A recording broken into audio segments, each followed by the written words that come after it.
जय श्री राम मित्रों, आपका स्वागत है आपके YouTube चैनल सनातन भक्ति सागर पर। पिछले भाग अर्थात भाग 20 में हम लोग देख चुके थे कि किस तरह से रावण को बहुत समझाने का प्रयास करते हैं अंगद, लेकिन रावण मानता नहीं है और बोलता है कि इस दुष्ट बंदर को पकड़ कर मार डालो। तभी अंगद बोलते हैं कि अगर तुम्हारे कोई भी योद्धा में अगर शक्ति है तो वो मेरा पैर उठाकर दिखाए। कोई भी रावण का योद्धा जो सभा में उपस्थित थे वो पैर उसका हिला भी नहीं पाते हैं अंगद का, यहाँ तक कि मेघनाथ भी नहीं हिला पाता है। तब मेघनाथ के जैसे ही शक्तिशाली जितने भी सभा में थे राक्षस वो भी प्रयास करते हैं लेकिन कोई नहीं उठा पाते हैं, तो रावण स्वयं जाता है पैर उठाने।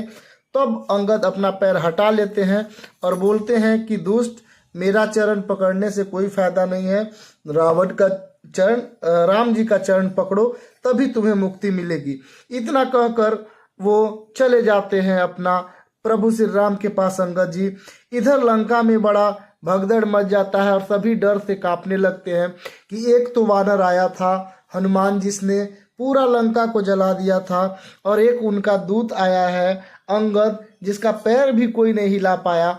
तो ऐसे ऐसे भयंकर योद्धा हैं राम के पास, तो हम कहाँ लड़ पाएंगे उन लोग से। रावण भी दुखी होकर मंदोदरी के पास महल में चला जाता है। उसके बाद का वीडियो हम आज उसके बाद का चौपाई स्टार्ट करेंगे।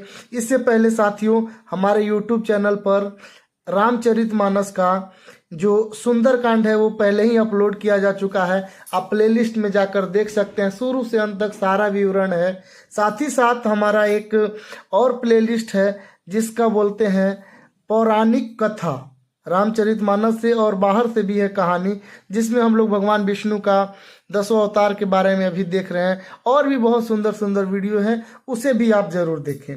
तो चलिए हम स्टार्ट करते हैं आज का वीडियो। तो देखिए, जब मंदोदरी के कक्ष में जाता है रावण, शाम हो जाती है, तब क्या होता है। कंत समुझी मन तज तज हुकुम ही, सोहन समर तुम्हि रघुपति, रामानुज लघु रेख खचाई, सो नहीं ना गेहूं असी मनुसाई। हे कांत, मन में समझकर विचार करके और कुबुद्धि को छोड़ दो।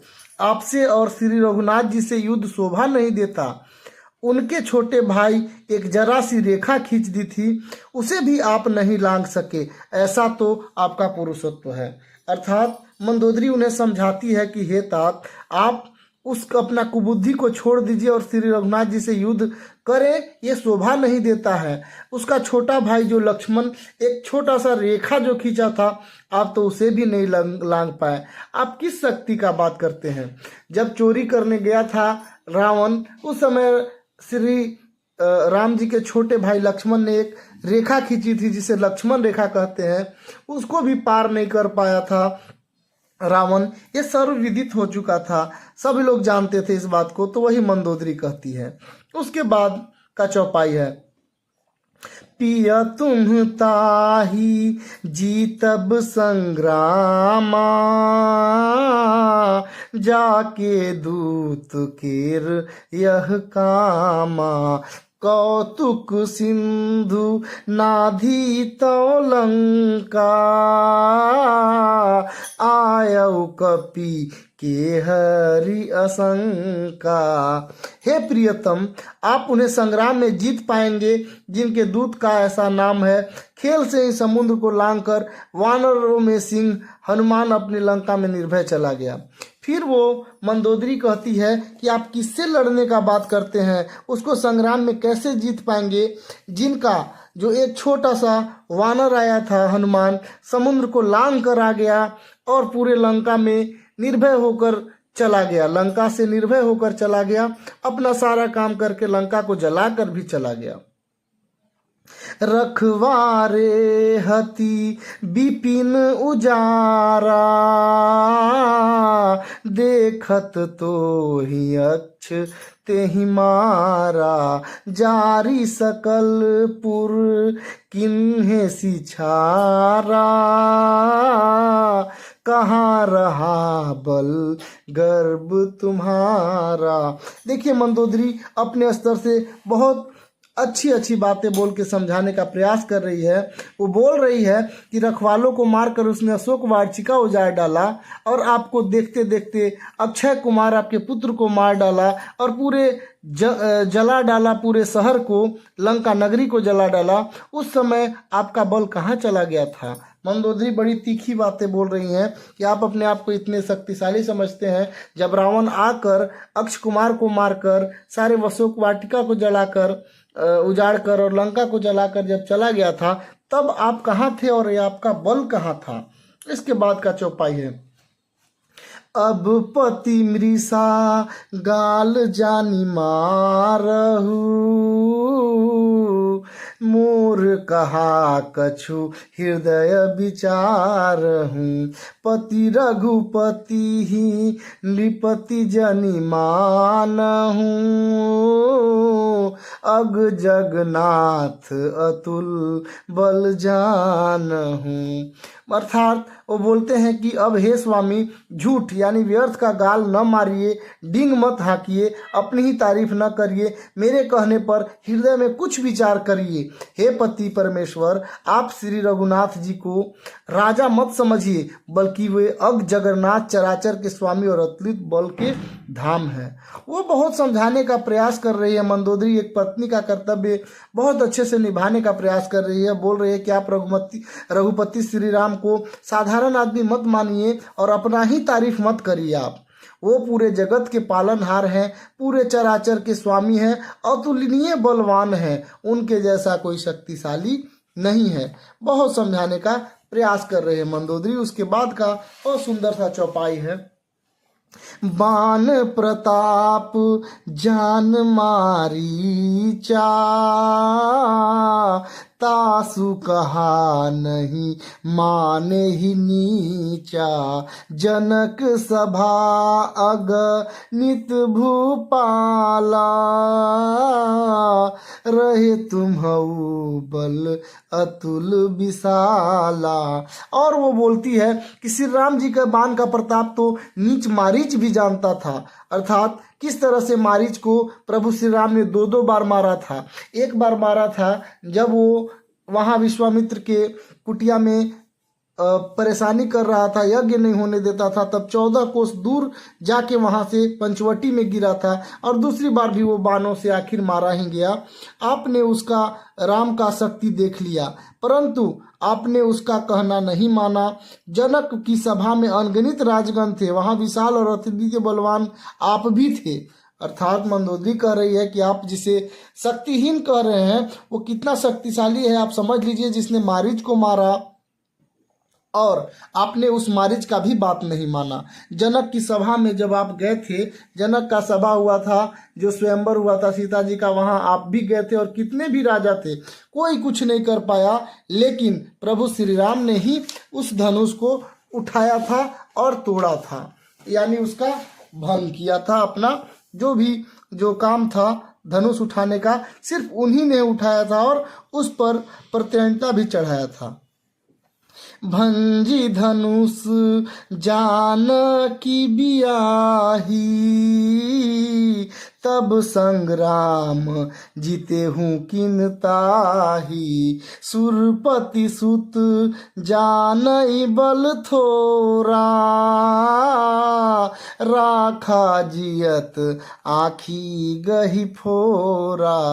वहां शिव धनुष को तोड़कर श्री राम जी जानकी से ब्याह किया था, तब आपने उनको संग्राम क्यों नहीं जीता था। इंद्रपुत्र जयंत ने अपने बल को कुछ नहीं जानता था, श्री राम जी को पकड़कर केवल उसकी एक आंख फोड़ी थी और उसे जीवित ही छोड़ दिया था।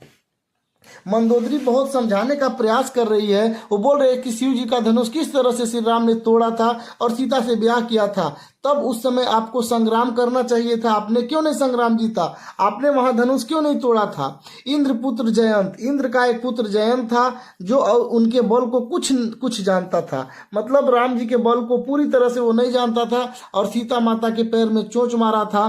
तो राम जी ने एक ऐसा तिनका छोड़ा था उसके पीछे कि तीनों लोक में उसको जगह नहीं मिली थी, तब वापिस वो राम जी के शरण में आया था। तब भी प्रभु श्री राम ने दया दिखाते हुए मारा नहीं था, बल्कि उसका सिर्फ एक आंख ही फोड़ा था और उसे जीवित छोड़ दिया था।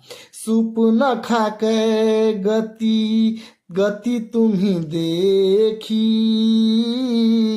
तदपि हृदय नहीं लाज विशेषी। सुपनखा की दशा तो आपने देख ही ली है, तो भी आपके हृदय में उनसे लड़ने की बात सोचते हुए लज्जा नहीं आती। देखिए अपने पति को कितना व्यंगात्मक बात बोल रही है कि जिसने सुपनखा का भी क्या हाल बना दिया था आपने देखा, फिर भी आप उनसे लड़ने के बारे में कैसे सोच रहे हैं, आपको सोचते हुए लज्जा नहीं आती। उसके बाद एक प्यारा सा दुआ है, बधी बिरात खर दुसनहि, लीला हत्यो कबंध, बाली एक सर मारयो, तेहि जनहु दस्कंध, तेहि जनहु दस्कंध। जिन्होंने विराट और खरदूषण को मारकर लीला से ही कबंध को भी मार डाला था, और जिन्होंने बाली को एक ही बाण में मार डाला, हे दस्कंध आप उन्हें महत्व क्यों नहीं देते हैं, उनके महत्व को आप समझिए। फिर मंदोदरी बोलती है कि हे नाथ आप यह भी देखिए कि जिसने विराध जब वनवास के दौरान विराध नाम के एक भयंकर और विशाल राक्षस को प्रभु श्री राम ने मार डाला था, और खरदूषण को भी मार डाला था, कबंध को भी मार डाला था, और बाली को तो एक ही बाण से प्रभु श्री राम ने मार डाला था, उससे आप लड़ने के बारे में कैसा समझ सकते हैं। आप उनके महत्व को समझिए। बहुत तरह से अभी पहले ही समझा चुके थे अंगद, उसके बाद मंदोदरी भी बहुत समझाने का प्रयास कर रही है, लेकिन रावण है कि समझने को तैयार नहीं है। उसके बाद का चौपाई देखिए, जेहि जलनाथ बंधायउ हेला, उतरे प्रभु दल सहित सुबेला, करुणिक दिन कर कुल के तू, दूत पठायऊ तो हित हेतु। वो बोलती हैं कि जिन्होंने खेल से ही समुद्र को बांध दिया, और जो प्रभु सेना सहित सुबेल पर्वत पर उतर चुके हैं, और उन सूर्य कुल के ध्वज रूप कृति को बढ़ाने वाले करुणामय भगवान आपके ही हित के लिए दूत भेजा है। वो बोलते हैं कि देखिए जिस राम ने हंसते खेलते खेल खेल में ही इतना बड़ा समुद्र के ऊपर सेतु बना दिया, और अपनी सभी सेना को सुबेल पर्वत पर उतार दिया है, और सूर्य के कुल के जो कृति को बढ़ाने वाले हैं उन्होंने आपके कल्याण के लिए ही अंगद को भेजा है दूत के रूप में। आप उनका बात को मानिए, क्योंकि इसी में आपका कल्याण है। तो ये था हमारा आज का वीडियो। प्यारे साथियों, आप लोग का प्यार और सपोर्ट इसी तरह से बनाया रखिए, और साथ ही साथ अपने दोस्तों को और अपने रिश्तेदारों को जरूर शेयर करिए, जिससे मेरा भी मनोबल बढ़े और मुझे शक्ति मिले कि मैं और भी वीडियो आप लोग के लिए बना सकूं। बहुत बहुत धन्यवाद। जय श्री राम।